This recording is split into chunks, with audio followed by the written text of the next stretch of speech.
Queridos, estamos nessa caminhada aí, nesse tema, Deus de promessas. Deus que promete e cumpre a sua palavra. E hoje nós vamos conversar sobre a promessa da provisão do Senhor, enquanto não chega ao céu, enquanto não estamos lá na glória eterna. Por uma razão muito simples, nós estamos trabalhando isso para que o seu coração esteja firmado na palavra do Senhor, que você confie nas promessas do Senhor e não do que a mídia, do que o jornal, do que as redes sociais transmitem ao nosso coração, muitas vezes trazendo medo e insegurança, principalmente quando nós ligamos a televisão ou vemos as notícias que aparecem, as guerras, parece que não terminam, não acabam, e quando termina uma, começa outra, isso angustia, afeta nós aqui, a nossa economia. Estamos num ano eleitoral e de uma semana para outra tudo muda. Tudo vira de ponta cabeça. E um cuidado para nós, de nós confiarmos no Senhor e não em homens. A nossa segurança está no Senhor que não mente. Que nós possamos descansar o nosso coração em Deus e confiar nesse Deus de promessa, onde você tem colocado o seu coração. E o apóstolo Paulo escreve a carta aos Romanos, porque está vendo o coração da igreja angustiado, sendo perseguida, tendo tribulação. E ele faz um tratado da salvação e fala das promessas do Senhor, sobre como descansar em Deus, enquanto o Senhor não vem. Por isso eu convido a igreja a abrir a palavra do Senhor, no texto de Romanos capítulo 8, versículos de 31 a 39.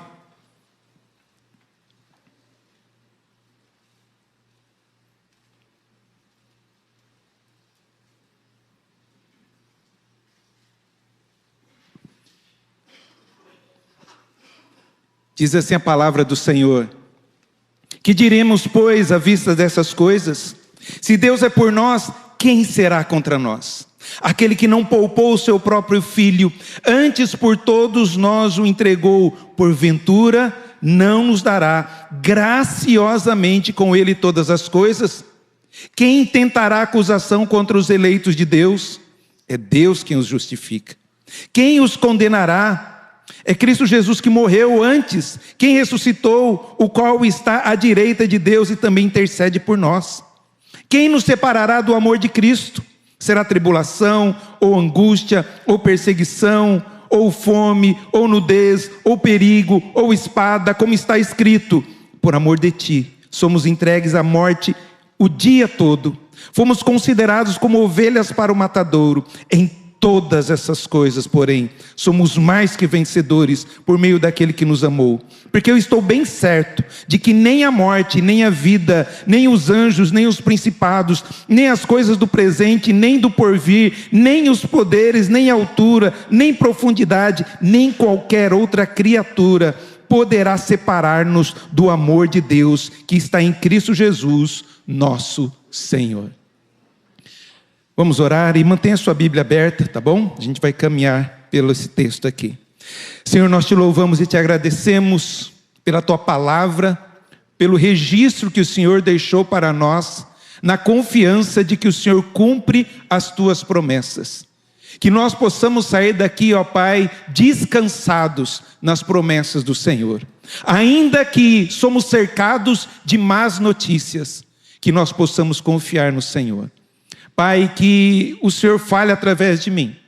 Aquilo que o Senhor já falou ao meu coração, falou ao coração da tua igreja. E que de maneira alguma eu venha empobrecer a tua palavra. Mas o teu Santo Espírito imprima a tua palavra no nosso coração. Eu oro em nome de Jesus, o nosso Salvador. Amém. Queridos, como vocês viram aqui, Paulo fala de tribulação, de angústia, de perseguição. É isso que a igreja estava vivendo, diferente de nós hoje, que a nossa angústia é econômica, é social, é aqui o que nós vemos, mas eles estavam sentindo na carne. E isso podia trazer desânimo, isso podia trazer retrocesso, isso podia trazer com que eles voltassem e abandonassem a fé. Mas Paulo escreve que Deus vai abençoar. Se você vê o capítulo 8 todo, Paulo está falando isso sobre o gemido da natureza, o nosso gemido, o gemido da criação diante do Senhor. Ele fala, que, porque para mim eu tenho certo que os sofrimentos do tempo presente não podem ser comparados com a glória a ser revelada. Ele está ensinando a igreja, gente, essa tribulação, essas lutas, esse sofrimento que vocês estão vivendo no tempo presente. Coloca numa balança sobre o que Deus tem preparado para nós. É insignificante. Por isso ele convida a igreja a olhar para essa eternidade e confiar na provisão de Deus enquanto estamos caminhando aqui. E ele vai falar aqui no versículo de número 31. Que diremos, pois, à vista dessas coisas? Que coisas? Do que o apóstolo Paulo está falando dessa promessa da provisão do Senhor? Que diremos, pois, à vista dessas coisas? São os versículos 29 e 30. O que vem anteriormente aqui, ele vai falar da nossa salvação. Isso está bem claro. Porquanto aos que de antemão conheceu, também os predestinou para serem conforme a imagem de seu Filho, a fim de que ele seja o primogênito de muitos irmãos. E aos que predestinou, a esses também chamou. E aos que chamou, a esses também justificou. E aos que justificou, a esses também glorificou. À vista dessas coisas, confie nesse Deus. Se é Deus que chama, se é Deus que predestina, se é Deus que justifica, se é Deus que salvou, confie nesse Deus que Ele vai sustentar a sua caminhada até a glória eterna. E é maravilhoso esse texto. E por causa do nosso português, a gente tem que dar uma ajuda aqui. Porque ele fala, porquanto aos que de antemão conheceu. Deus nos conheceu na eternidade. Mas esse conhecer não é um conhecer de intelecto, de saber que eu existo, ou que eu existiria. Não, é um conhecer de pacto, de uma aliança, de um amor profundo, não superficial, é de envolvimento, é um conhecimento de que eu me envolvo com o meu povo, com os meus filhos. Isso deixa claro quando a gente vê um outro texto que usa o mesmo verbo que está aqui. Despertando José do sono, fez como lhe ordenara o anjo do Senhor e recebeu a sua mulher, Maria. Contudo não a conheceu. Ele conhecia, estava noivo. Não é um conhecer intelectual, mas de envolvimento de aliança, de pacto íntimo. Não teve relações sexuais com ela, enquanto ela não deu à luz o filho, a quem pôs o nome de Jesus. É o mesmo verbo. Por isso, quando Deus fala, porquanto aos que de antemão conheceu. Antes de nós termos nascido aqui na terra, nós já fomos amados no céu. É isso que Deus está dizendo a mim e a você. Eu já me envolvi com você antes de todas as coisas serem criadas. E por isso eu os predestinei todos os seus dias. E é por isso que a teologia da predestinação é tão valiosa, porque eu descanso na ação de Deus. Todas as ações são de Deus. É Deus quem chama, é Deus quem justifica, é Deus quem glorifica. Toda ação é de Deus. E se toda ação de Deus, é Ele quem me chama, Ele me predestina, eu vou descansar nisso, porque enquanto eu estiver caminhando, Ele vai perseverar comigo, Ele vai me abençoar ao ponto de enviar o Espírito Santo da promessa para assegurar essa salvação. É o Espírito Santo que persevera em mim para eu continuar perseverando diante do Senhor. Isso é para nós rendermos glória, louvor ao nosso Deus. Quando Paulo está falando aqui esse texto, o versículo 31, que diremos à vista dessas coisas? É resultado exclusivo da ação soberana de Deus. Não é sobre nós, mas sobre o que Deus decretou na eternidade. Quando ele diz, se Deus é por nós, a gente tem que definir quem são esses nós. Esse nós aqui não é todo mundo. Nós, os que fomos predestinados. A esses predestinados, não é a humanidade em geral, são os predestinados do versículo 30, são os eleitos, aqueles que Deus na sua presciência e soberania, na eternidade, nos escolheu para sermos seus. Fomos escolhidos para sermos filhos e alvos do amor incondicional de Deus. E nós cremos firmemente nessa doutrina, nesse agir de Deus por nós. Cremos na soberania de Deus na eleição, no amor incondicional do Senhor. Temos convicta certeza de que aqueles a quem Ele predestinou vão perseverar até o fim, porque a salvação não depende da nossa humanidade fraca, da nossa fraqueza, mas a nossa salvação e a segurança da nossa salvação e a glorificação depende toda do nosso Deus, da ação soberana de Deus, porque Ele enviou o Espírito Santo da promessa para nos selar, nos guardar para esse grande e maravilhoso dia. Louvado seja Deus. Se a nossa salvação foi planejada na eternidade, ela é executada ali na cruz e selada pelo Espírito, qual deve ser a nossa postura hoje? Como que nós devemos viver hoje, entendendo que Deus já nos amou na eternidade, fomos comprados na cruz e temos a glória eterna? Como eu vou caminhar, como eu vou viver o meu dia a dia, diante de tantas tribulações, tristezas, angústias, enfermidades, bênçãos? Porque há bênçãos também que podem nos afastar do Senhor, e nós vamos ver isso daqui a pouco. A promessa da provisão passa pela lógica do amor de Deus. Há uma lógica dessa provisão. Se o decreto invisível de Deus na eternidade é por nós, a realidade visível do nosso dia a dia também é perfeitamente segura nas mãos do Senhor. Por isso eu gostaria de caminhar com vocês em alguns pontos. Primeiro, essa lógica da provisão, o argumento do maior para o menor. E o texto é bem claro: aquele que não poupou o seu próprio filho, porventura não nos dará todas as outras coisas? Olha que ele está, é lógico. Como não descansar nisso? Se Deus deu o seu filho, o seu bem supremo, aquilo que Ele tinha de mais precioso por mim e por você, Ele não vai sustentar a sua vida, Ele não vai cuidar de você, Ele não vai ouvir a sua oração, Ele não vai estar contigo em toda e qualquer circunstância. O argumento aqui é do maior para o menor. Se Deus foi capaz de fazer o sacrifício supremo, entregar o seu bem mais precioso, o seu filho amado, para morrer no nosso lugar, não há nada absolutamente menor que Ele não nos possa negar. Ele deu o maior, Jesus. Ele certamente não negará o menor. As demais coisas, as nossas necessidades diárias, o nosso Deus, Ele cumpre essa promessa. Se eu dei o meu filho por vocês, o bem supremo, as outras coisas o que você precisa, eu vou dar a você. Eu vou sustentar você. E eu creio nisso, nessa promessa, porque Deus é Deus de promessas, como cantamos, como louvamos. O nosso Deus é imutável.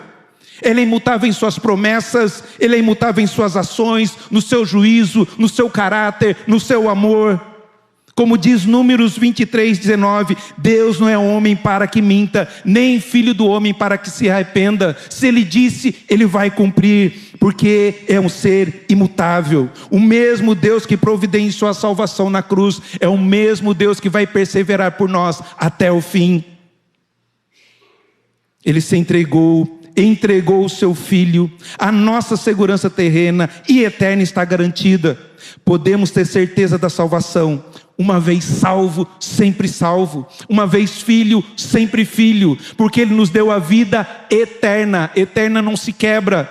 E se eu sou filho, vou ser sempre filho, apesar das minhas falhas, apesar de quem eu sou. Se Ele entregou o seu melhor, Ele garante também a nossa salvação. Ele nos dará graciosamente com Jesus todas as coisas necessárias para a nossa salvação. E Ele falou que das mãos do Pai Ninguém arrebata você, eu estou seguro. Nada vai me tirar das mãos do Pai. O Evangelho de João deixa bem claro isso. As minhas ovelhas ouvem a minha voz. Quem é ovelha, ouve a voz. E eu as conheço. E elas me seguem. Eu lhes dei a vida eterna. Está vendo? Ele dá a vida eterna. Se Ele deu, a vida é eterna, não se quebra. Jamais perecerão. E ninguém as arrebatará da minha mão. Ninguém. Aquilo que o Pai me dá é maior do que tudo. O que Deus deu? As suas ovelhas. Quem são as ovelhas? Eu, você. Aquilo que o Pai me dá é maior do que tudo. E está na mão do Pai e ninguém pode arrebatar de novo. Ele afirma isso, que eu estou seguro nas mãos do Senhor. Ele prometeu. E eu descanso nas mãos do Senhor, porque ninguém pode tirar eu da mão do Senhor. Então por que você reclama tanto? Por que tanta ansiedade pelo dia de amanhã? Se Ele prometeu que Ele ia dar o pão de cada dia, por que a ansiedade? Por que a preocupação? Por que a preocupação do exame? Ele vai estar contigo nessa tribulação. Há uma frase tremenda do Tim Keller, que eu gostaria de compartilhar com vocês. Deus olha para o ansioso e diz: eu rasguei o meu filho por você, e você tem medo que eu não lhe dê o que você precisa. Eu dei o mais precioso, e você está preocupado com o dia de amanhã. Eu rasguei o meu filho, eu sacrifiquei o meu filho, por amor a você. Você é mais precioso do que tudo.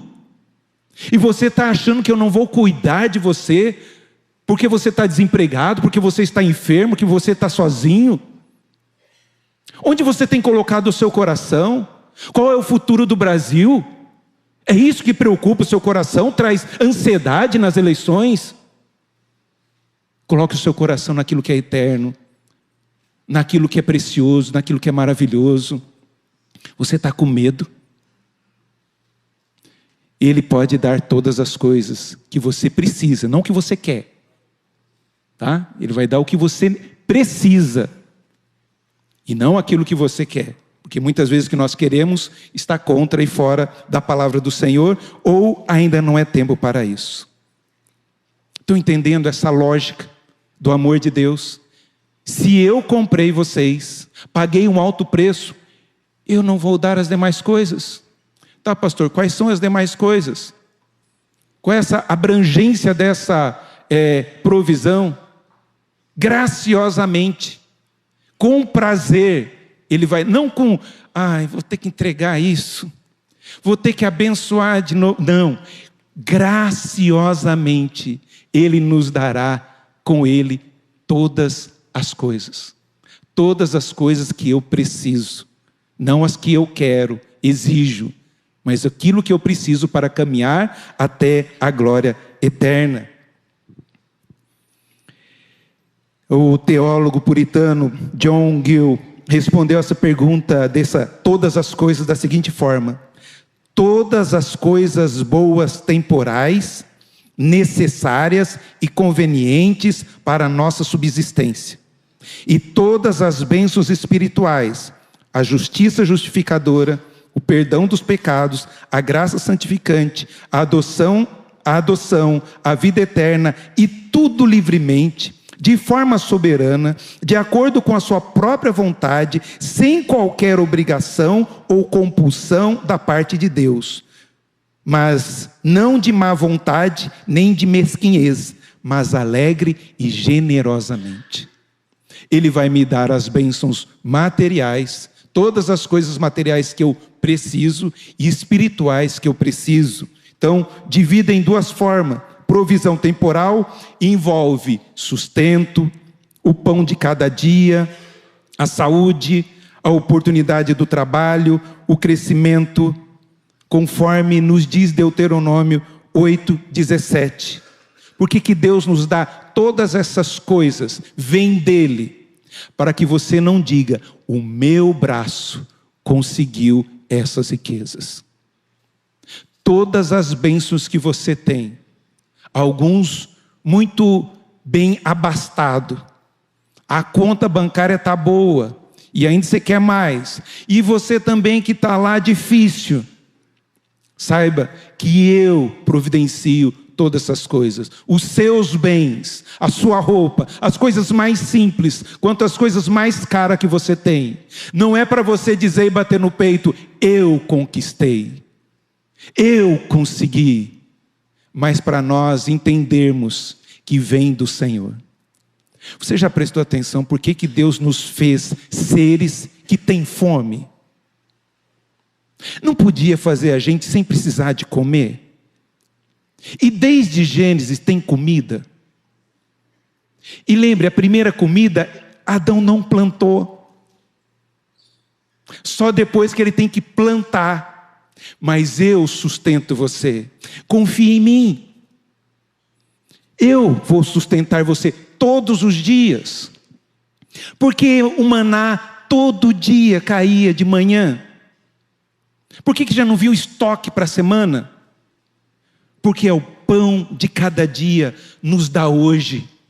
Para nós dependermos desse Deus, entendermos quem nós somos. O quanto nós somos criatura e quanto Ele é Criador. Para render a Ele toda a honra e toda a glória e todo o louvor. Cuidado ao bater no seu peito: eu conquistei isso. Como é tentador a gente, às vezes ali na porta: pastor, que sermão maravilhoso. A gente não pode fazer isso. E vocês ouvem quando vocês dizem isso para a gente: glória a Deus. O que eu orei aqui? Senhor, se for depender de mim, eu empobreço a palavra do Senhor. Mas que o Espírito Santo imprima isso no seu coração. Qual a origem de tudo isso? Nada vem do nosso braço, nem da sorte. Tudo desce do Pai das luzes, onde não há sombra de mudanças. Tiago 1,17. Onde não há mudança nem sombra de variação, porque Deus nos fez assim, dependente dEle, para nós confiarmos e descansarmos nesse Deus. Ele deu o maior, não nos dará todas essas coisas. As bênçãos espirituais, esqueci de falar. Provisão espiritual, o perdão dos nossos pecados diário, a paz que excede o entendimento, a santificação progressiva e a certeza absoluta da vida eterna. É Deus quem sustenta isso. Tanto as bênçãos materiais quanto as bênçãos espirituais. Estamos agarrados no Senhor e dependentes do Senhor até o dia da glória eterna. Mas enquanto não vem isso, temos que caminhar em outra jornada, confiar na segurança da provisão. Ele vai falar em tudo, ele vai dizer aqui para nós, nessa caminhada toda aqui: quem tentará, se você vê na retórica dele, aqui, quem tentará acusação contra os eleitos de Deus? Ninguém. Quem os condenará? Ninguém. Porque nós já estamos guardados no Senhor. E se você der uma olhada no capítulo 8, ele começa dizendo no versículo 1 que nenhuma condenação há. Ele usa um termo de tribunal, como nós estivéssemos julgados, e alguém querendo nos acusar e tudo mais. Mas ele vai dizer, nenhuma condenação no tribunal. E termina no versículo 39, que nada poderá nos separar do amor de Deus. Eu fui absolvido. Agora eu corro para os braços do Pai. Se eu estava ali no tribunal, ele termina nos braços do Pai. E no meio desse julgamento e ao abraço do Pai, na glória eterna, tem a cruz de Cristo, provando o amor de Deus para comigo e para com você. E eu devo confiar nesse amor de Deus, que se Ele deu o maior, vai me dar todas as demais coisas. Se o juiz do universo já nos declarou inocentes, com base no sangue de Cristo, o tribunal do inferno não tem poder para reabrir processos contra nós. Ele pode tentar acusar, pode rugir, que não tem jeito.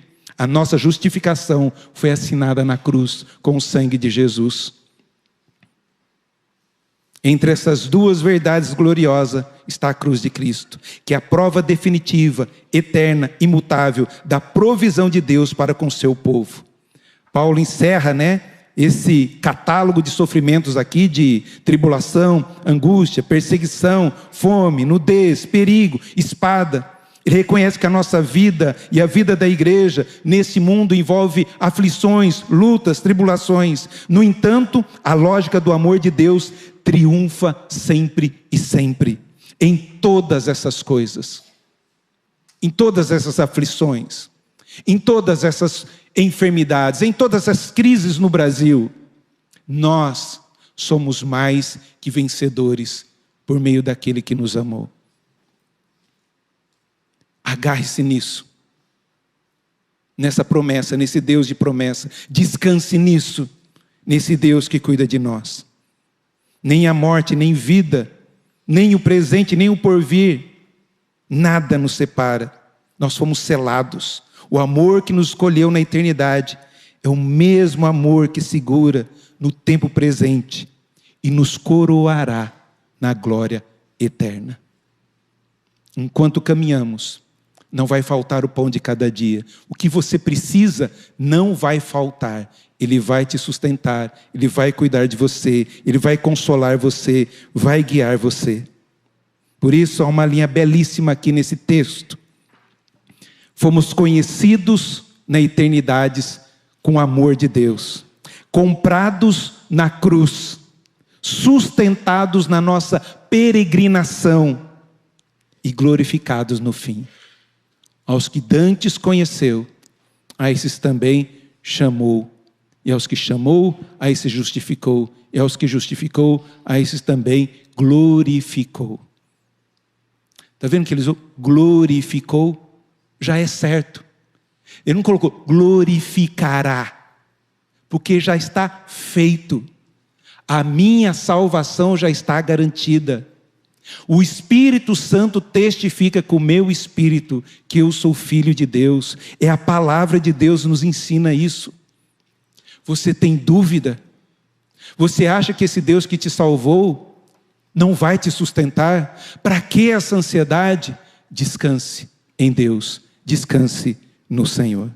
Terminando, querido, para aplicar tudo isso que nós conversamos aqui. Dependa e descanse no Senhor.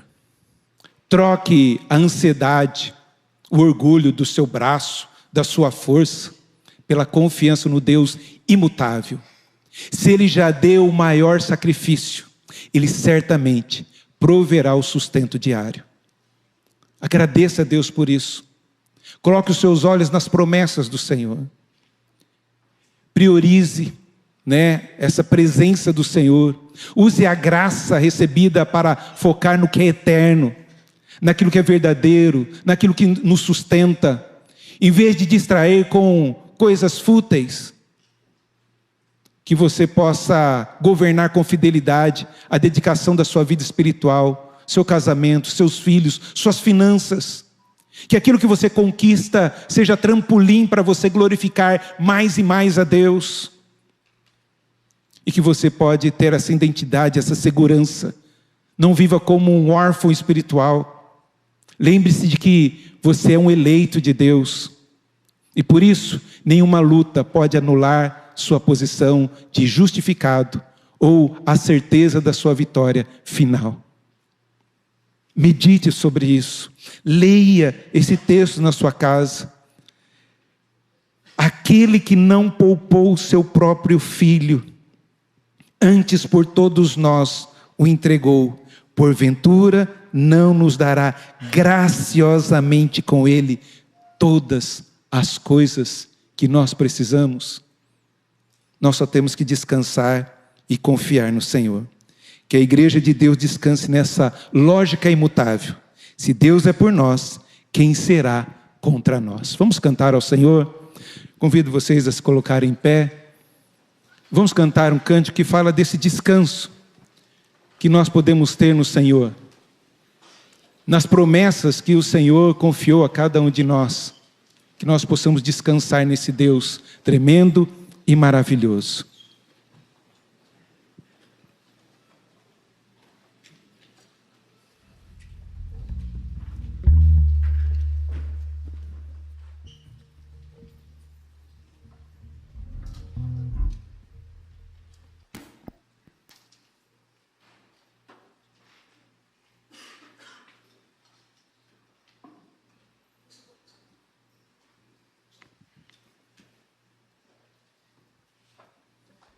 Cante esse cântico nessa compreensão de que eu posso descansar, independente das circunstâncias que me cercam, eu posso descansar no Senhor.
Se Ele prometeu, Ele vai cumprir.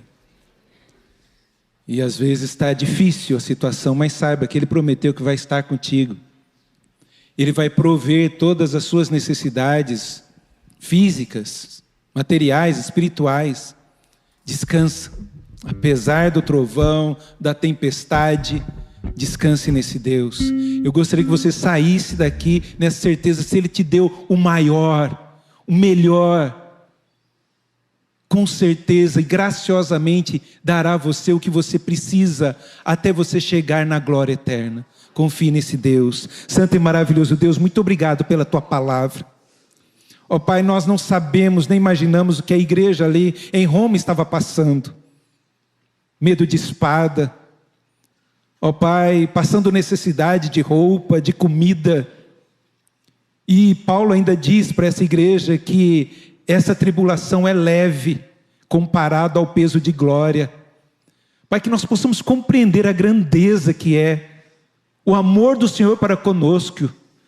Ó Pai, que nada vai nos separar de Ti, das mãos do Senhor, ninguém vai nos tirar. O diabo não vai nos tirar das Tuas mãos.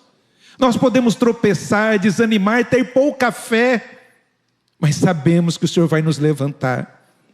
O Senhor vai perseverar, ó Pai, o Teu Santo Espírito vai agir no nosso coração para levantarmos e continuarmos servindo ao Senhor.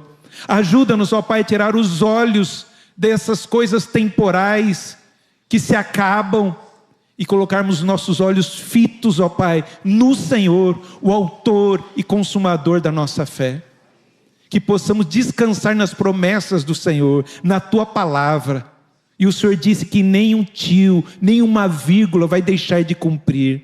Louvado seja Deus. Cumpra a Tua palavra, ó Pai, e abençoa a Tua igreja, sustenta o Teu povo, dependemos de Ti. Sabemos, ó Pai, que esses anos todos, ó Pai, da história dessa igreja, é o Senhor que esteve à frente, cuidando, abençoando, e continuará até a vinda do Senhor. Ó Pai, que maravilhoso celebrar o centenário da igreja na glória. Ó Senhor, que o Senhor abençoe-nos, que nós possamos desejar a Tua presença cada dia mais. Despede-nos da Tua paz, Senhor, nessa confiança que o Senhor vai estar conosco. O Senhor vai abençoar a nossa saída e a nossa entrada. O Senhor vai abençoar o nosso pão, a nossa água. O Senhor vai tirar do nosso meio a enfermidade, a dor, a angústia. Que o Senhor vai estar conosco, ó Pai, no trabalho, na escola, em casa. Nós não estaremos sozinhos, não estaremos abandonados, estaremos seguros em Tuas mãos. Que nós possamos descansar no Senhor e nas Tuas promessas. E que a graça maravilhosa do nosso Senhor e Salvador Jesus Cristo, o amor do nosso Deus e eterno Pai, e as consolações do Espírito Santo esteja, ó Pai, sobre a Tua igreja, sobre o Teu povo, hoje e sempre. Amém.